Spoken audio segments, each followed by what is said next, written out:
Salut les gars, j'espère que la vidéo sera vraiment de bonne qualité. Donc voilà, j'essaie de faire une vidéo là où je monte la tête avec mon petit micro, hein. J'espère que le son il sera un peu bon. En attendant, on connaît les moyens de faire mieux. Donc voilà, donc j'essaye, comme je vous dis, j'essaye d'améliorer un peu ce que je fais au fur et à mesure. Et là, je m'étais dit, j'attendais d'acheter une nouvelle caméra pour pouvoir monter ma tête, mais je me suis dit pourquoi pas le faire avec le phone, si jamais ça peut marcher. Donc voilà, j'espère que c'est mieux que ce que je faisais avant, donc je vais essayer de faire des vidéos plus souvent avec ma tête. Donc voilà, du coup aujourd'hui on va parler de l'épisode 4 de Loki, nommé Nexus. C'est un épisode vraiment magnifique, comme je disais. Les gars, désolé si je parais un peu stressé sur la vidéo, je suis pas habitué à faire des vidéos. Moi, même dans mon phone, il n'y a pas trop de vidéos de moi, donc désolé vraiment. Donc, mais on va faire comme on peut, hein. Donc, il disait un épisode très très très fantastique de Loki. Comme je l'avais dit, si vous avez suivi la dernière vidéo sur l'épisode 3 de Loki, j'avais dit que l'épisode 4 vraiment serait un épisode là où ils allaient vraiment mettre les bases sur ce qui allait suivre, et ils l'ont fait. Dans cet épisode, on a pu voir les gardiens du temps qui étaient des faux, donc qui étaient des robots. Là maintenant on se pose la question, c'est qui dirige en vrai la TVA en fait.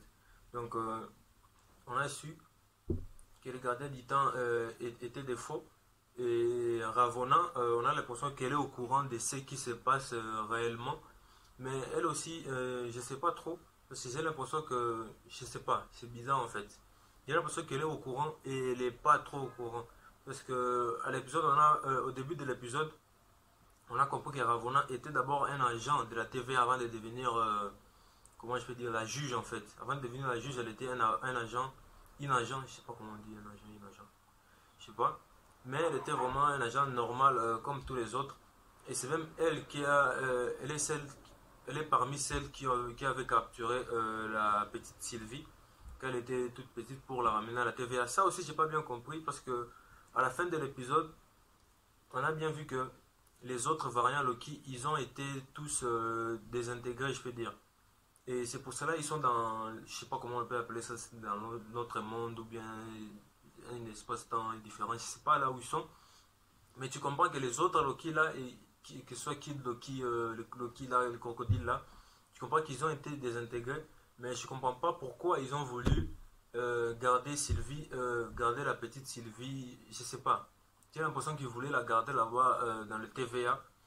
Je sais pas, peut-être pour faire avec elle ce qu'ils font avec Loki maintenant. Je sais pas, peut-être qu'ils nous le diront à l'épisode suivant. Et on comprend maintenant pourquoi Sylvie a autant la rage contre la TVA et pourquoi elle voulait vraiment détruire la TVA. Mais je pense que son plan, on n'a pas tous les détails du plan de Sylvie parce qu'elle dit elle a pris des années pour planifier ses plans, et ça, de ce qu'on a vu jusqu'à maintenant, c'est pas un plan planifié, ça fait une année, hein. Donc voilà, je pense qu'elle a encore des tours dans son sac. Et ce sera intéressant de voir dans l'épisode suivant comment Loki va interagir avec les autres Loki et qu'est-ce qu'ils vont vouloir faire. Parce que quand Loki les voit, il les demande si je suis mort ou je suis en enfer, un truc comme ça. Il dit pas encore, mais tu le seras si tu ne nous suis pas ou bien si tu viens pas avec nous, un truc comme ça. Donc ça veut dire que les variants Loki qui sont là-bas, ils savent des trucs que Loki ne sait pas et que nous allons savoir à l'épisode 5. Il faut savoir que l'épisode 5 c'est l'avant-dernier épisode, donc je pense qu'il y aura vraiment beaucoup de choses à nous surprendre à l'épisode 5 qui arrive ici. Donc très très très bon épisode, épisode 4, vraiment rien à dire. Du coup, comme je disais, un épisode particulièrement incroyable. Peut-être la petite touche un peu triste de l'épisode, c'était la mort de Mobius. La mort, non, la désintégration de...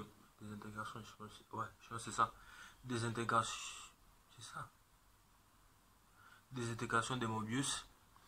On ne sait pas vraiment s'il est mort ou pas, s'il est dans le même univers, je peux dire là où il est tombé Loki, là où il retrouve tous ses variants, tout ça, tout ça. Donc à voir.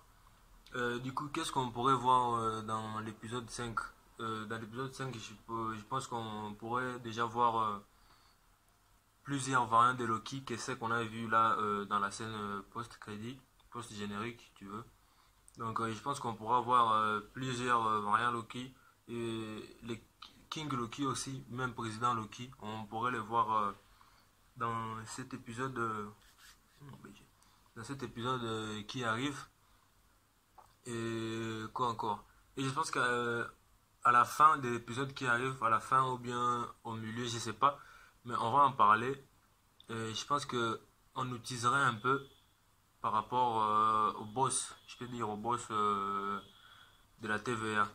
Donc je pense qu'on aura quand même un indice par rapport à la personne qui dirige la TVA parce que je pense pas qu'ils vont donner ça, je pense qu'ils vont garder ça vraiment pour l'épisode final, la découverte du boss de la TVA, un peu comme ils ont fait avec Falcon.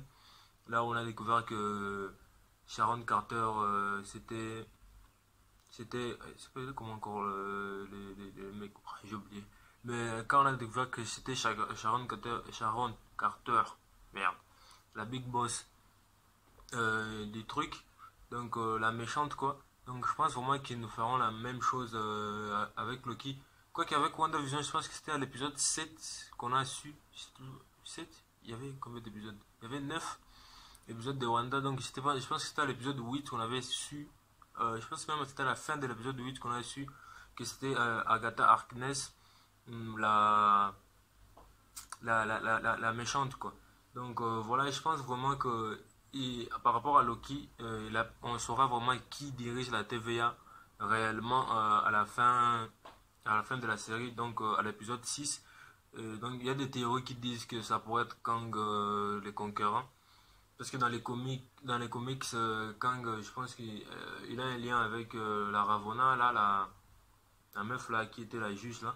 Je pense que c'est dans les comics, c'est sa love interest, comment on appelle ça, tu vois, ça goût qu'elle kiffe quoi. Donc on va voir si on va voir comment ils vont essayer d'adapter ça dans le MCU. Donc voilà un peu par rapport à l'épisode 4 de Loki. Donc là, on va attendre l'épisode 5. Là, je vais essayer d'être un peu plus régulier quand les épisodes sortent parce que l'épisode est sorti mercredi. Là, cette vidéo va sortir normalement le lundi.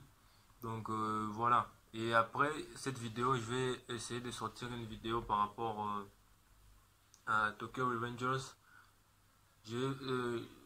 La vidéo qui va sortir après ça, donc je pense que ça combinera les deux épisodes que j'ai pas parlé, donc l'épisode 12 et 13, je pense, c'est ça. Donc j'espère que les gens ils seront là pour voir mes vidéos maintenant que j'essaie un peu de montrer ma tête de moche. Ah, Bogart. Donc voilà un peu pour cet épisode 4 de Loki. On attend impatiemment l'épisode 5. Je vais commencer, je vais chercher un moyen. Je sais pas si je vais réussir à trouver, mais je vais chercher un moyen pour voir si je serais capable de faire aussi des réactions. Des réactions de trailers, trailer. La seule trailer, tout ça. Donc, des réactions sur des vidéos en rapport avec Marvel, en rapport avec des animés, donc même du foot. Ouais, je pense qu'on va parler aussi du foot. J'avais dit ça dans mon intro, je sais pas si vous avez vu.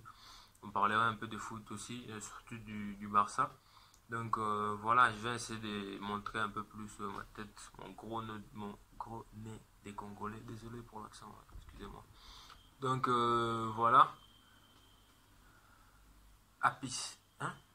À plus, peace.